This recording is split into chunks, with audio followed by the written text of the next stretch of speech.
Friends చెప్పాను కదా next వీడియోలో చూపిస్తానని. ఇప్పుడైతే ఇదైతే కాల్చుకుందాం మనం. ఇలా అయితే కాల్చుకోవాలి ఫ్రెండ్స్. అయితే నూనె పోసుకోవాలి ముక్కుడు పెట్టుకొని. ఇలా నూనె పోసుకున్న తర్వాత కొద్దిగా జీలకర్ర అయితే వేసుకోవాలి.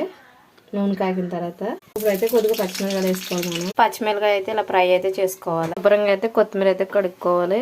కొద్దిగా కూడా వేసుకున్నాను నేను. చూసారు కదా ఇలా అయితే ఫ్రై చేసుకోవాలి. ఇందాక అయితే మనం అయితే కాల్చి పెట్టుకున్నాం కదా, ఇవైతే తొడుగులు అయితే తీసేసుకోవాలి.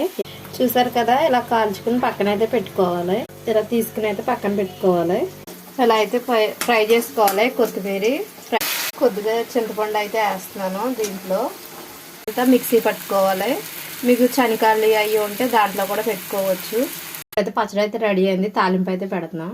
తాలింపు కావాల్సిన పదార్థం దీంట్లో అయితే మిక్సీ పట్టిన తర్వాత అయితే వేసుకోవాలి. చూసారు కదా ఇప్పుడైతే ఉల్లిపాయ ముక్క పెద్ద సైజులో ఒక ఉల్లిపాయ తీసుకోవాలి. చూసారు కదా ఇలా అయితే రెడీ అయిపోయింది. తప్పకుండా మీరు కూడా ట్రై చేయండి.